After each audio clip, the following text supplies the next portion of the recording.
नमस्कार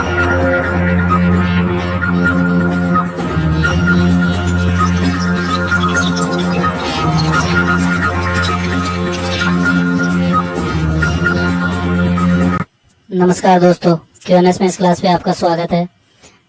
आपको वीडियो अच्छा लगे तो इस चैनल को सब्सक्राइब करें और वीडियो को ज्यादा से ज्यादा लाइक करें। तेहसरी कणाद ने परमाणु की जानकारी कब दी थी? 500 ईसा पूर्व, 100 ईसा पूर्व, 460 ईसा पूर्व या 1808 ईसा पूर्व। तो 500 ईसा पूर्व दी गई है साथियों। ए ऑप्शन आपका करेक्ट आंसर रहेगा। अगला है ओजोन में ऑक्सीजन की परमाणुकता कितनी होती है? ओजोन का सूत्र होता है O3, तो यहाँ पर 3 परमाणुकता होती है। तो साथियों राइट आंसर हो जाएगा आपका ऑप्शन नंबर 3 से। अगला क्वेश्चन जो है साथियों, निम्नलिखित में से कौन सा पदार्थ कमरे के ताप पर ठोस नहीं है? तो यहाँ पर आपका राइट आंसर क्या रहेगा? नमक, फिटकरी, नौसादर या ऑक्सीजन। तो ऑक्सीजन जो है कमरे के ताप पर ठोस नहीं होता है। इंपॉर्टेंट क्वेश्चन है, ध्यान रखना है। से ऑप्शन सही रहेगा।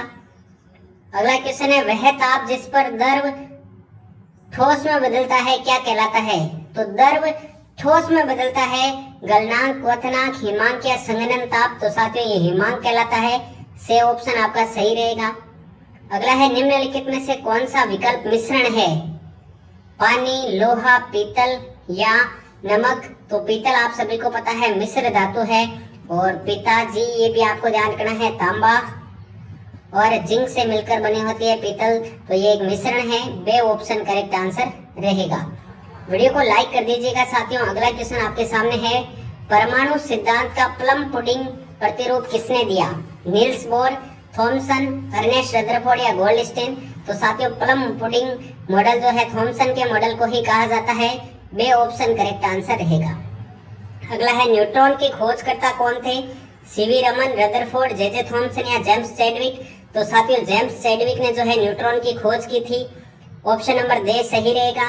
अगला है, परमाणु का आकार होता है 10 की पावर -6 सेंटीमीटर, 10 की पावर -15, 10 की पावर -2 सेंटीमीटर या 10 की पावर -8। तो 10 की पावर -8 सेंटीमीटर परमाणु का आकार होता है साथियों। दे ऑप्शन सही रहेगा। अगला देखिए, हाइड्रोजन के समस्थानिक ड्यूटेरियम में न्यूट्रॉनों की संख्या कितनी होती है? 1, 2, 3 या कोई भी नहीं। तो हाइड्रोजन के समस्थानिक ड्यूटेरियम में न्यूट्रॉनों की संख्या 1 होती है साथियों, याद रखना है। ऑप्शन नंबर ए आपका करेक्ट आंसर रहेगा। प्रश्न नंबर 10 देखिए, सोडियम का प्रतीक क्या है? सोडियम का प्रतीक आप सभी को पता होगा साथियों। सोडियम का प्रतीक Na होता है, क्योंकि इसका लैटिन नाम जो है वो नेट्रियम होता है। क्या होता है साथियों? नेट्रियम। से ऑप्शन सही रहेगा। अगला है, कार्बोनेट का मूलक सूत्र क्या है? CO2, CO3 2-, CO3 1- या CO। तो कार्बोनेट का मूलक CO3 2- होता है साथियों। बे ऑप्शन सही रहेगा यहाँ पर। प्रश्न नंबर 12 देखिए, सोडियम क्लोराइड में उपस्थित बंध का नाम क्या है? NaCl में जो बंध बनता है साथियों वह कौन सा बंध है? आयनिक बंध, सहसंयोजक बंध, धात्विक बंध या हाइड्रोजन बंध। तो सोडियम क्लोराइड में आयनिक बंध बनता है साथियों। ए ऑप्शन करेक्ट आंसर रहेगा यहाँ पर। अगला है, निम्नलिखित में से परिवर्तनशील संयोजकता प्रदर्शित करने वाला तत्व है? Na, Ca, K या Cu। तो साथियों परिवर्तनशील संयोजकता प्रदर्शित करने वाला यहाँ पर Cu है। दे ऑप्शन आपका सही रहेगा। अगला है, कैल्शियम ऑक्साइड का सूत्र क्या है? तो कैल्शियम ऑक्साइड का सूत्र क्या है साथियों? CaO। CaO ये कैल्शियम ऑक्साइड का सूत्र है। से ऑप्शन सही रहेगा। अगला है, तत्वों की आधुनिक प्रतीक प्रणाली के जन्मदाता कौन है? इंपॉर्टेंट क्वेश्चन है। तत्वों की आधुनिक प्रतीक प्रणाली के जन्मदाता बर्जीलियस से, याद रखना है साथियों। ए ऑप्शन बिल्कुल सही रहेगा। अगला है, निम्नलिखित में से सहसंयोजक बंध युक्त अणु है? H2O, NaCl, CaO या CO3। तो सहसंयोजक बंध पाया जाता है जल में। H2O में सहसंयोजक बंध है, ध्यान रखना है। ए ऑप्शन सही रहेगा। अगला है, Fe निम्नलिखित में से किसका प्रतीक है? लोहे का, तांबे का, सोने का या चांदी का। तो लोहे का प्रतीक है Fe साथियों। Option number A correct answer रहेगा। अब यहाँ पर देखिए काफी इंपॉर्टेंट क्वेश्चन आ रहे हैं आगे। कोशिका के किस कोशिकाओं को आत्मघाती थैली के नाम से जाना जाता है? माइटोकॉन्ड्रिया, लाइसोसोम, राइबोसोम या गोल्जी इकाई। तो साथियों लाइसोसोम को जो है वो आत्मघाती थैली के नाम से जाना जाता है। अपनी कोशिकाओं का भक्षण कर जाता है। बे ऑप्शन सही रहेगा। अगला है, कोशिकाओं के किस कोशिकाओं को कोशिका का शक्तिगृह, पावर हाउस कहा जाता है साथियों? क्या कहा जाता है? Power house. तो यहाँ से कृष्टि के संबंध में क्वेश्चन पिछले रेट में पूछा गया है कि किस कोशिका में कृष्टि पाए जाते हैं। राइट आंसर माइटोकॉन्ड्रिया रहेगा। इसे पावर हाउस भी कहते हैं, शक्ति गृह भी कहा जाता है। ए ऑप्शन सही रहेगा। अगला है केंद्रक की खोज किस वैज्ञानिक ने की थी। तो साथियों केंद्रक की खोज 1831 में की गई थी, रॉबर्ट ब्राउन के द्वारा की गई थी। ए ऑप्शन बिल्कुल सही रहेगा यहाँ पर। अगला है कोशिका चक्र की किस प्रावस्था में डीएनए का संश्लेषण होता है। काफी इंपॉर्टेंट क्वेश्चन है साथियों रेट की दृष्टि से। कोशिका चक्र की किस प्रावस्था में डीएनए का संश्लेषण होता है साथियों, ये होती है एस प्रावस्था। ऑप्शन नंबर बी बिल्कुल सही आंसर रहेगा।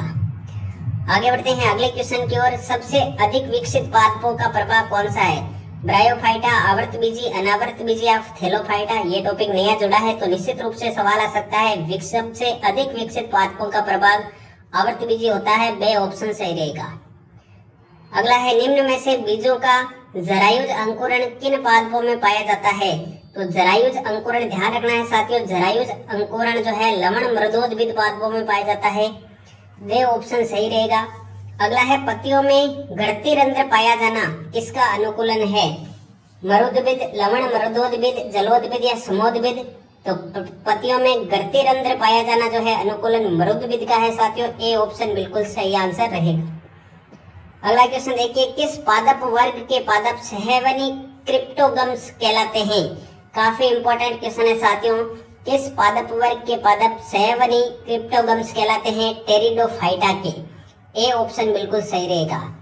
अगला है ऑर्थोपोडा का जंतु है जोंक, फीताकृमि, घरेलू मक्खी या तारा मक्खी। ऑर्थोपोडा वर्ग का जंतु कौन सा है, घरेलू मक्खी है साथियों। से ऑप्शन बिल्कुल सही रहेगा। प्रश्न नंबर 27 की ओर बढ़ते हैं। पादपों में जल का संवहन होता है फ्लोएम द्वारा, जाइलम द्वारा, चालनी नलिका द्वारा या अधिचर्म द्वारा। तो साथियों काफी इंपॉर्टेंट प्रश्न है।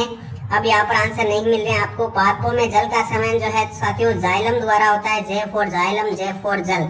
ठीक है, बे ऑप्शन बिल्कुल सही रहेगा। आगे बढ़ते हैं अगले क्वेश्चन की ओर। पौधों को जो जल प्राप्त होता है वह है आर्द्रताग्राही जल, गुरुत्व जल, बिंदु स्राव से प्राप्त जल या कोशिका जल। तो साथियों ये जो जल होता है वह कोशिका जल होता है। दे ऑप्शन आपका करेक्ट आंसर रहेगा।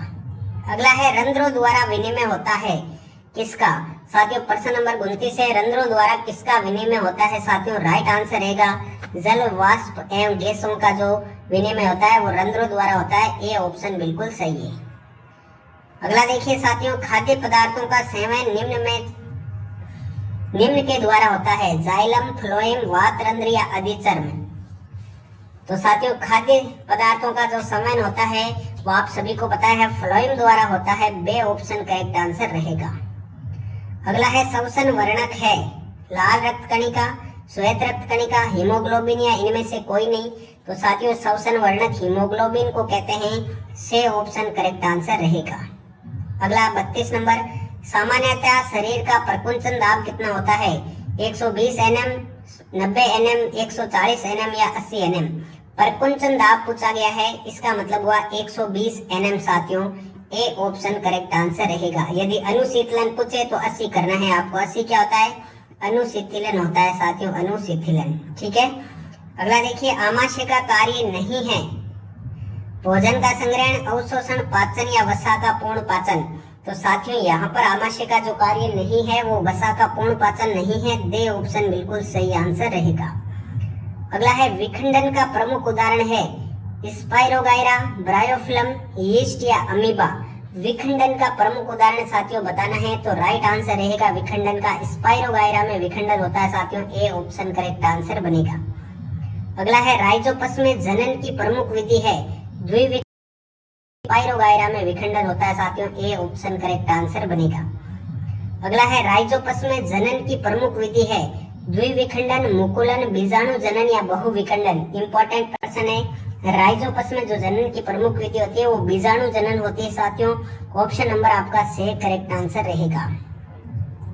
अगला है बीजांड अवस्थित होते हैं अंडाशय में, वृत्तिका में, पुंकेसर में या भ्रूण कोश में। तो साथियों बीजांड जो होते हैं वो अंडाशय में स्थित होते हैं। ए ऑप्शन आपका राइट आंसर रहेगा। प्रश्न नंबर 37 की ओर बढ़ते हैं साथियों। पादपों की उपापचयी क्रिया मुख्यतः आधारित है प्रोटीन पर, वसा पर, कार्बोहाइड्रेट या विटामिन पर। पादपों की उपापचय जो क्रिया होती है साथियों कार्बोहाइड्रेट पर निर्भर होती है। से ऑप्शन करेक्ट आंसर रहेगा। अगला है जल रंध्र पाए जाते हैं जड़ में, तने में, पत्ती में या फूल में। जो जड़ रंध्र होते हैं साथियों वो किस में पाए जाते हैं? पत्ती में पाए जाते हैं मित्रों। प्रश्न नंबर 38 का राइट आंसर से ऑप्शन रहेगा जल रंध्र पत्ती में। अगला देखिए, बिंदु स्राव देखा जा सकता है जब श्वसन अधिक होता है, अधिक अवशोषण एवं कम वाष्पोर्जन होता है, प्रकाश संश्लेषण अधिक होता है, विसरण अधिक होता है। तो साथियों यहाँ पर राइट आंसर रहेगा अधिक अवशोषण एवं कम वाष्पोर्जन होता है तब बिंदु स्राव देखा जाता है। बे ऑप्शन सही रहेगा। अगला है यूरियोटेलिक उत्सर्जन पाया जाता है। इंपॉर्टेंट प्रश्न है, 100% रेट में पूछा जा सकता है साथियों। यूरियोटेलिक उत्सर्जन किसमें पाया जाता है? तो राइट आंसर रहेगा मानव व मेंढक। मानव यूरियोटेलिक है, ध्यान रखना है। दे ऑप्शन करेक्ट आंसर रहेगा। अगले क्वेश्चन की ओर बढ़ते हैं साथियों। अगला क्वेश्चन है निम्न में से अदिश राशि है। साथियों अगला क्वेश्चन आपके सामने आ चुका है। निम्न में से सदिश राशि पूछी गई है। सदिश राशि कौन सी है? कार्य, समय, द्रव्यमान या गुरुत्वीय बल। तो यहाँ पर सदिश राशि साथियों गुरुत्वीय बल रहेगी। दे ऑप्शन करेक्ट आंसर रहेगा। अगला है 4n व 3n के दो बल एक ही वस्तु पर आरोपित विपरीत दिशा में कार्यरत है तब बल का परिणामी मान कितना होगा साथियों? तो दोनों को घटा लेंगे, 1 न्यूटन रहेगा परिणामी मान साथियों। से ऑप्शन करेक्ट आंसर रहेगा।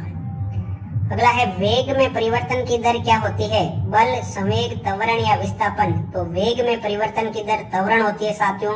ऑप्शन नंबर कौन सा हो जाएगा? से हो जाएगा साथियों करेक्ट आंसर। वीडियो को अभी तक लाइक नहीं किया तो लाइक जरूर कर दें। अगला है संवेग का मात्रक है न्यूटन मीटर, न्यूटन किलोग्राम प्रति मीटर, न्यूटन मीटर प्रति किलो सेकेंड या किलोग्राम मीटर प्रति सेकेंड। तो साथियों संवेग का जो मात्रक है वो क्या है?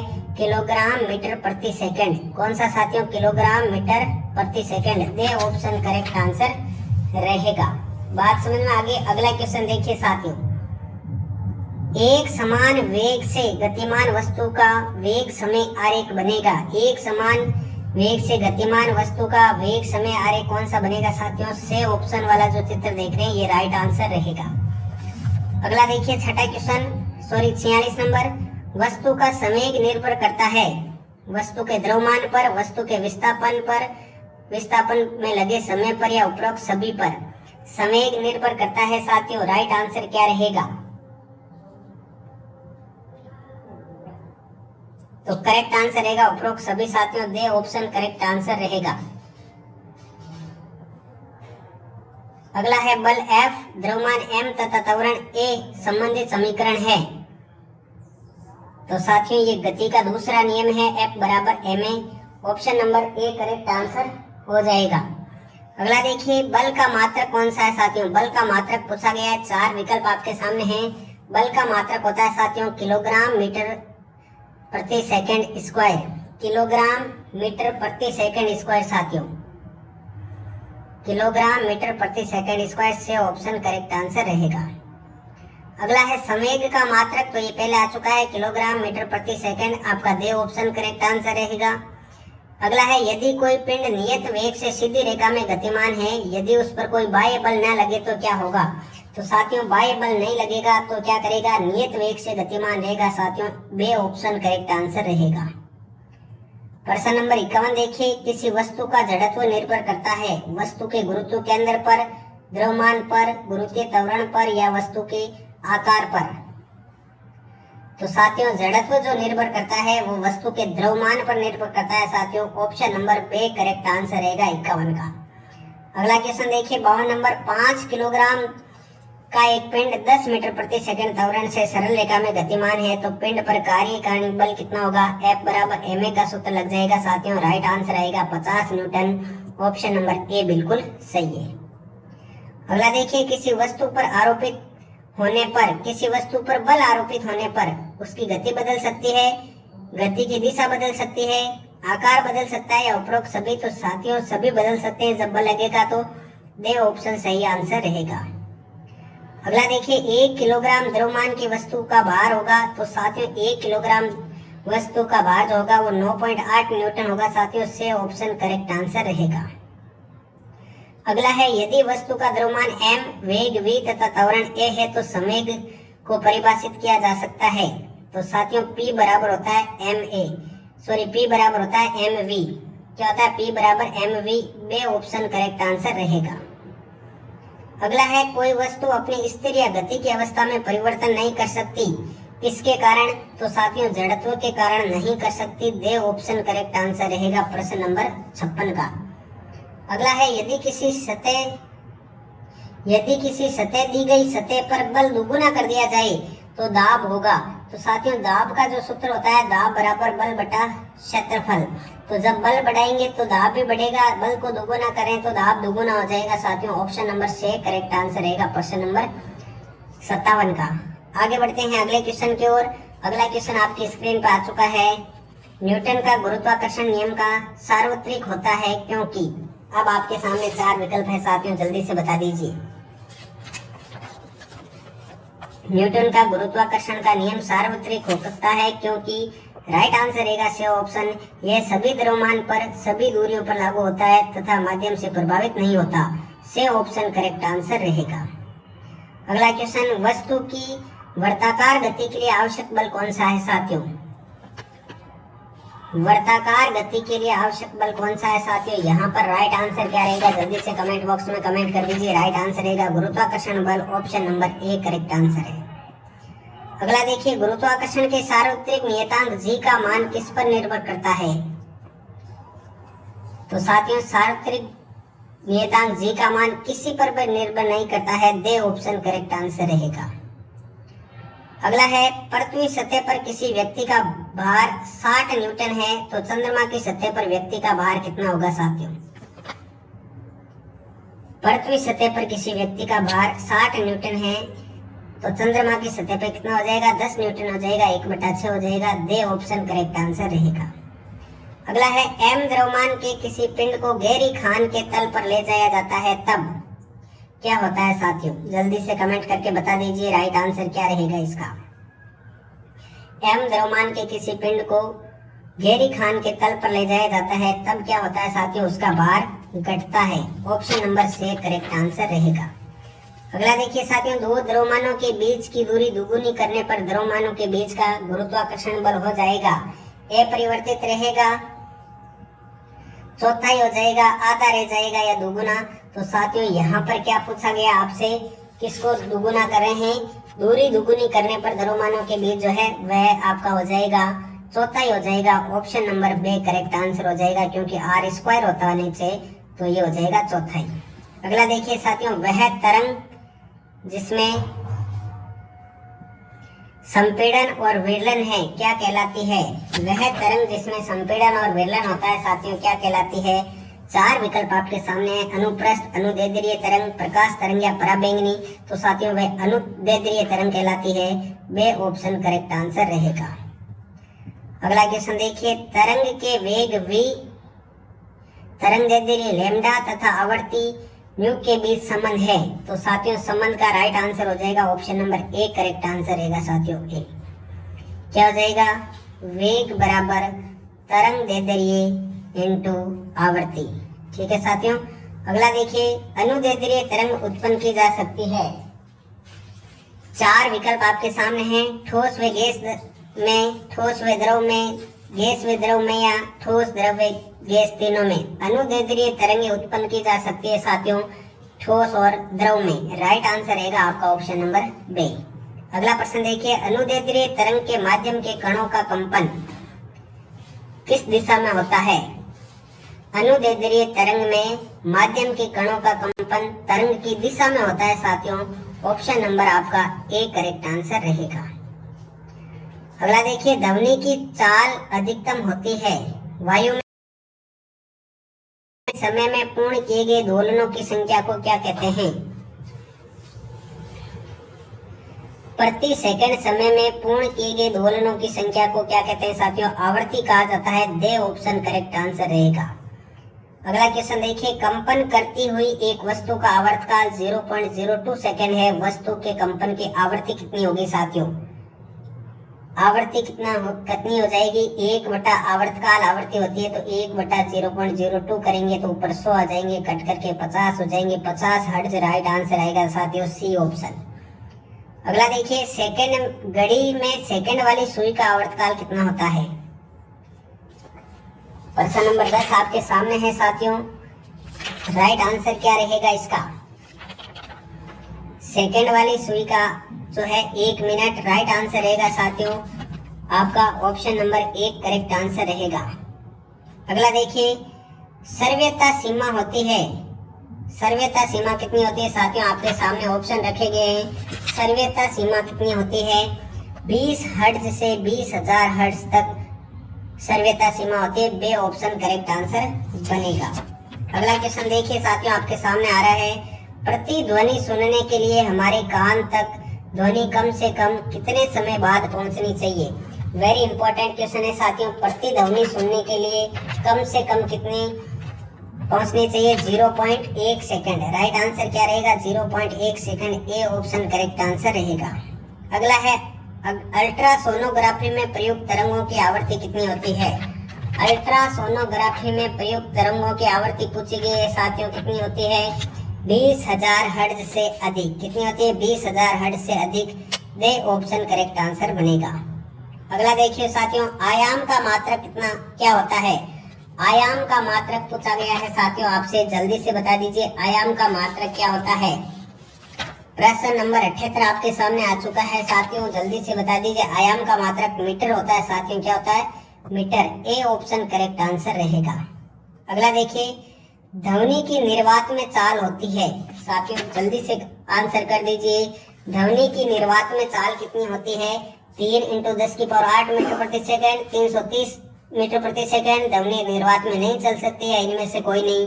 तो ध्वनि जो है साथियों निर्वात में नहीं चल सकती है। ऑप्शन नंबर 6 करेक्ट आंसर बनेगा।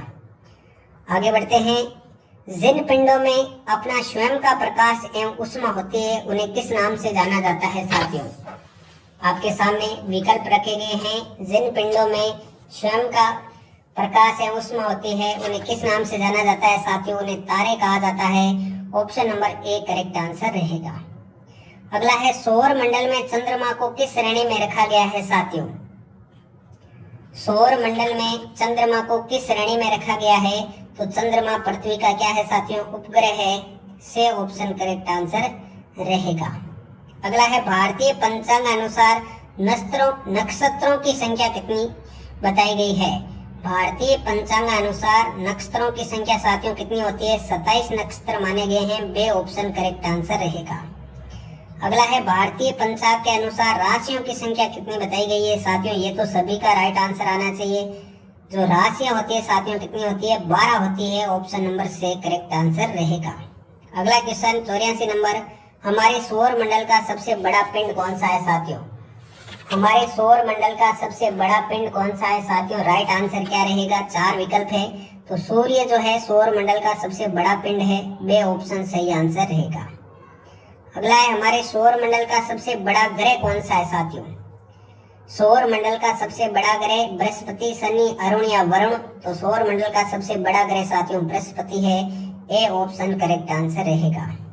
अगला देखिए, अधिक मास कितने वर्ष के अंतराल के बाद आता है? 1, 2, 3 या 4? तो बताइए साथियों, अधिक मास जो है कितने वर्ष बाद आता है? तो साथियों ये 2 वर्ष के बाद आता है। दूसरा ऑप्शन यानी बे ऑप्शन करेक्ट आंसर रहेगा। अगला देखिए, अगला सवाल, दक्षिणायन के प्रारंभ में सूर्य की स्थिति किस राशि पर होती है? दक्षिणायन के प्रारंभ में सूर्य की जो स्थिति है वह किस राशि पर होती है साथियों? कर्क, सिंह, मकर या कुंभ। 4 विकल्प है। तो साथियों ये रहती है कर्क राशि पर। ऑप्शन नंबर ए बिल्कुल सही आंसर रहेगा। वीडियो को लाइक नहीं किया तो लाइक कर दीजिए। पीडीएफ वहीं आपको रहमत राज मैथमेटिक्स टेलीग्राम ग्रुप पर मिलेगी। अगला क्वेश्चन आपके सामने, निम्न में से वायु प्रदूषक नहीं है? कक्षीय गैसें, SO2, CO2 या DDT। तो साथियों DDT वायु प्रदूषक नहीं है। दे ऑप्शन सही आंसर रहेगा। अगला क्वेश्चन देखिए, पारिस्थितिकी तंत्र शब्द की रचना किसने की? वेरी इंपॉर्टेंट क्वेश्चन है। पारिस्थितिकी तंत्र की शब्द की रचना साथियों टेंस लेने की है, ध्यान रखना है। बे ऑप्शन करेक्ट आंसर रहेगा। अगला है हरित गृह प्रभाव की प्रमुख गैस कौन सी है? CO2, SO2, NO2 या CO? प्रमुख गैस पूछी गई है साथियों, तो प्रमुख गैस जो रहेगी वो CO2 रहेगी। Option number A correct answer रहेगा। अगला देखिए 91 नंबर, निम्न में से कृत्रिम पारितंत्र कौन सा है? वन, घास के मैदान, रेगिस्तान या शस्य? तो साथियों कृत्रिम पारितंत्र पूछा गया है, यहाँ पर राइट आंसर रहेगा शस्य साथियों, दे ऑप्शन करेक्ट आंसर बनेगा। अगला प्रश्न है अधिशोषण, अवशोषण, संघनन आदि किस प्रदूषण प्रकार के नियंत्रण में उपयोगी है? तो साथियों अधिशोषण, अवशोषण, संघनन जो है वह वायु प्रदूषण के नियंत्रण में उपयोगी है। ए ऑप्शन बिल्कुल सही आंसर बनेगा। आगे बढ़ते हैं अगले क्वेश्चन की ओर। क्वासियोर को रोग किस भोजन अवयव की कमी से होने वाला रोग है? साथियों यहाँ पर पूछा गया है क्वासियोर जो है वह रोग किसकी कमी से होता है? तो क्वासियोर साथियों प्रोटीन की कमी से होने वाला रोग है जो बच्चों में होता है। बे ऑप्शन करेक्ट आंसर रहेगा। अगला क्वेश्चन देखिए, निम्न में से जन्मजात रोग नहीं है? कुष्ठ रोग, टिटेनस, मलेरिया, चिकनपॉक्स या कोई नहीं? तो साथियों जन्मजात रोग यहाँ पर कौन सा नहीं है? कोई भी नहीं है। जितने भी रोग दिए गए हैं उनमें से कोई भी जन्मजात नहीं है। ये ऑप्शन करेक्ट आंसर रहेगा। अगला है भोजन का वह घटक जिसको ऊर्जा का प्रमुख स्रोत माना गया है? वसा, कार्बोहाइड्रेट, प्रोटीन या जल? साथियों वेरी इंपॉर्टेंट क्वेश्चन है, राइट आंसर अब आपको बताना है। तो यहाँ पर जो राइट आंसर रहेगा साथियों वह रहेगा कार्बोहाइड्रेट। ऑप्शन नंबर बी सही आंसर रहेगा। अगला है विटामिन डी की कमी से होने वाला रोग है? विटामिन डी की कमी से कुष्ठ रोग, टिटेनस, मलेरिया, चिकनपॉक्स या कोई नहीं? तो साथियों विटामिन डी की कमी से होने वाला कोई नहीं रोग है इनमें से। ये ऑप्शन करेक्ट आंसर रहेगा। अगला देखिए विटामिन डी की कमी से रिकेट्स रोग होता है साथियों। अगला क्वेश्चन देखिए, एड्स रोग का प्रसार नहीं होता है रक्त द्वारा, माता से संतानों को, स्पर्श द्वारा या यौन संबंध द्वारा? तो साथियों एड्स रोग का जो प्रसार है वह स्पर्श करने से नहीं होता है। से ऑप्शन करेक्ट आंसर रहेगा। अगला है योग द्वारा व्यक्ति में कौन सा लक्षण निर्मित होता है? स्वाध्याय, सकारात्मक दृष्टिकोण, अनुशासन या उपरोक्त सभी?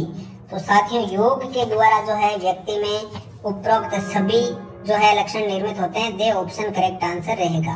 प्रश्न नंबर 99 में देखिए, किसी खेत में नियोजित कार्यक्रम के अनुसार फसलों को बदल बदल कर बोना क्या कहलाता है? मिश्रित फसल, मिश्रित कृषि, फसल चक्र या अंतरा फसल? तो बदल बदल कर बोना फसल चक्र कहलाता है साथियों। राइट आंसर क्या रहेगा आपका? यहाँ पर 99 नंबर का राइट आंसर क्या रहेगा साथियों? आपका से ऑप्शन रहेगा।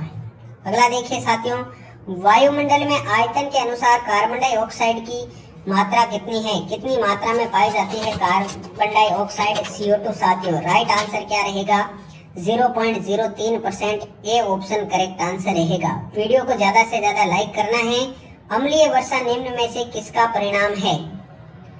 अम्लीय वर्षा निम्न में से किसका परिणाम है साथियों? आपसे पूछा गया है प्रश्न नंबर 101 में। अम्लीय वर्षा किससे होती है साथियों?